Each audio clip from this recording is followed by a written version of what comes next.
Nazrudin siap bersaksi buat terpidana, klaim simpan foto kecelakaan Vina dan Eki. Inilah bukti ponsel, handphone, HP, yang diklaim menyimpan foto-foto kecelakaan Vina Dewi Arsita alias Vina Cirebon dan Muhammad Rizky alias Eki. Ponsel ini milik Nazrudin, saksi baru kasus Vina Cirebon yang mengaku melihat langsung kecelakaan tunggal yang dialami Eki dan Vina. Belum lama ini Nazrudin menyerahkan ponsel itu kepada Titin Prialianti, kuasa hukum para terpidana kasus Vina Cirebon. Saya serahkan HP ini yang dulu pernah saya pakai foto di kejadian peristiwa kecelakaan di Talun, kata Nazrudin saat menyerahkan handphone tersebut pada Titin Prialianti. Tampak handphone yang diserahkan merek Nokia 6300. Namun handphone itu tak memiliki baterai. HP ini gak ada batunya, katanya. Selain itu, handphone tersebut tidak terdapat kartu memorinya. Kartu memori gak ada di sini, kata Nazrudin. Ia berharap tim kuasa hukum dari terpidana kasus Vina Cirebon bisa memperbaiki agar foto-foto bisa dilihat. Mudah-mudahan ini bisa terbuka dan dijadikan bukti yang bermanfaat. HP ini sudah lama tidak digunakan, kata Nazrudin. Titin Prialianti berharap agar foto di handphone Nazrudin bisa dibuka. Mudah-mudahan bermanfaat bagi 7 terpidana yang diancam hukuman seumur hidup dan sudah mendekam 8 tahun. Padahal Bapak melihat kecelakaan lalu lintas, kata Titin. Titin berencana menyerahkan ponsel itu kepada Deddy Mulyadi, tokoh Jawa Barat yang konsen di kasus ini. Selain kecelakaan, Nazrudin bersaksi bahwa helm Kit X roket merah putih yang dipakai Eki juga rusak.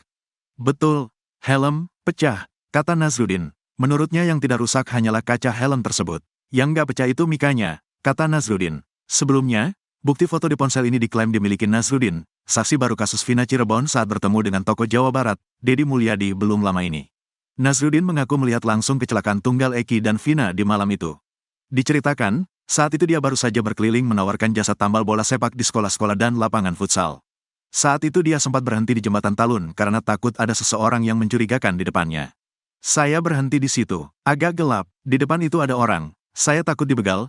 Akun Nazrudin dikutip dari tayangan YouTube Kang Deddy Mulyadi Channel pada Selasa, tanggal 10 September tahun 2024. Saat berhenti sambil merokok di jembatan, dia melihat dari arah SMP 11 sebuah motor berjalan zigzag. Satu badan jalan abis sama dia. Seolah-olah gak boleh ada orang ngelewatin dia, cerita Nazrudin.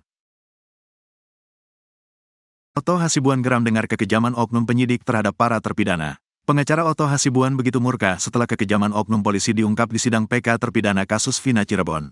Diketahui, dalam sidang PK Rabu tanggal 11 September 6 terpidana kasus Vina Cirebon menceritakan detik-detik penyiksaan yang mereka alami saat proses penyidikan polisi.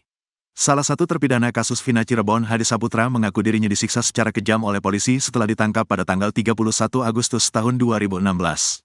Ada banyak polisi yang memukul. Pakai tangan, pakai kaki, apa saja yang ada di situ dipakai, memukul, kata Hadi, dikutip YouTube Nusantara TV. Mengetahui penyiksaan kejam polisi terhadap 6 terpidana kasus Vina Cirebon, selaku pengacara Otto Hasibuan pun murka. Otto Hasibuan mengaku geram dengan tindakan polisi yang melakukan penyiksaan terhadap 6 terpidana kasus Vina Cirebon.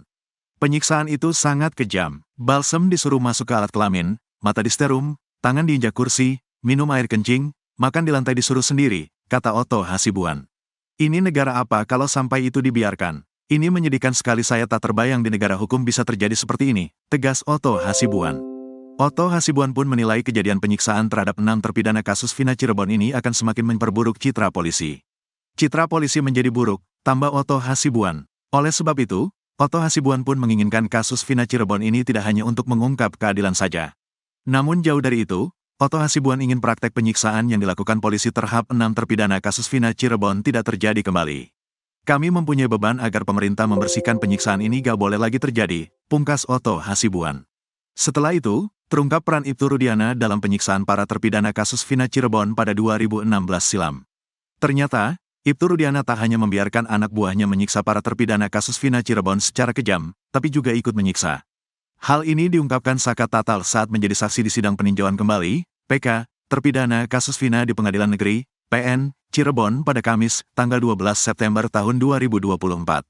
Saka yang kini bebas setelah dihukum 8 tahun penjara di kasus ini, mengaku masih ingat wajah-wajah polisi yang menyiksanya saat dia berusia 15 tahun di tahun 2016 silam. Satu wajah yang tidak pernah dilupakan itu adalah Ibtu Rudiana. Saka mengaku dipukul pakai tangan hingga diinjak badannya oleh ayah Eki tersebut. Berapa kali saya lupa karena banyak yang mukul, bisa dibilang 20 orang lebih.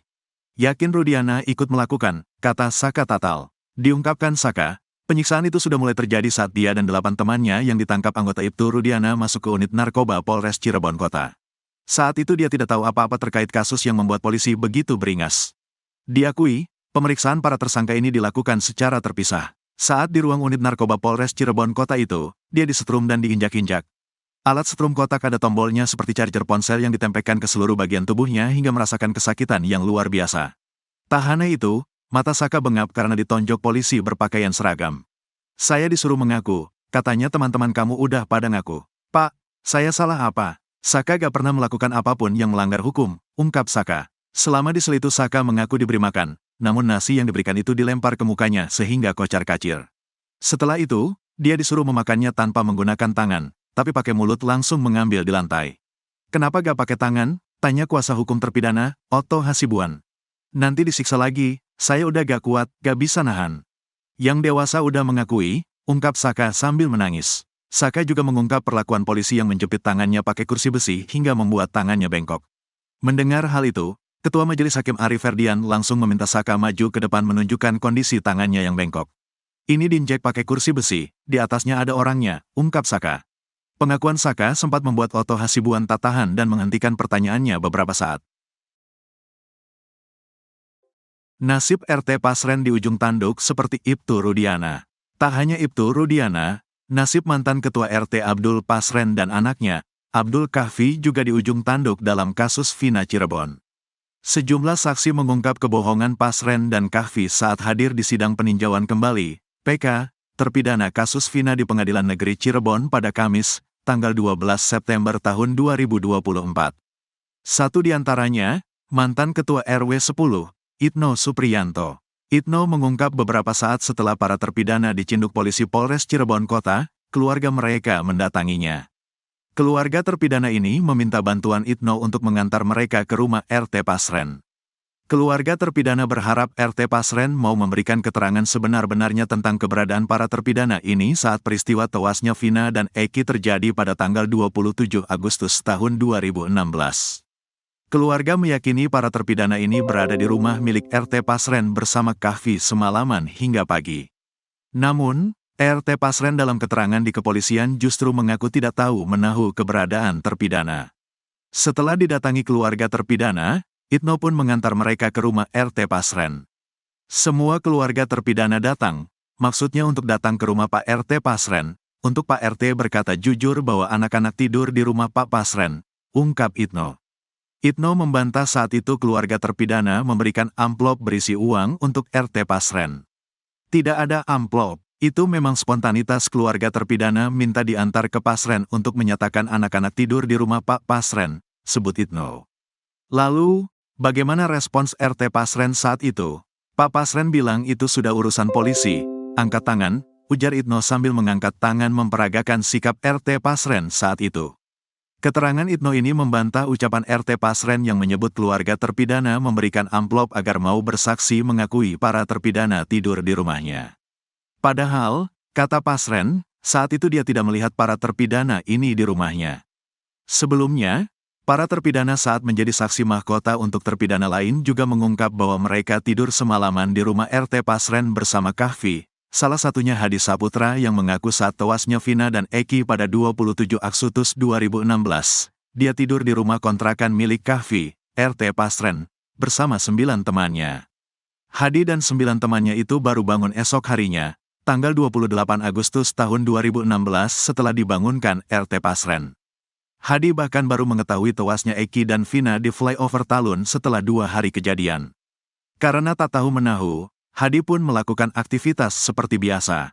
Baru, pada tanggal 31 Agustus tahun 2016 saat tengah berkumpul dengan teman-temannya dia ditangkapi polisi dari unit narkoba Polres Cirebon Kota. Saat itulah penderitaan Hadi dan teman-temannya dimulai dengan penganiayaan yang dilakukan penyidik hingga divonis hukuman seumur hidup.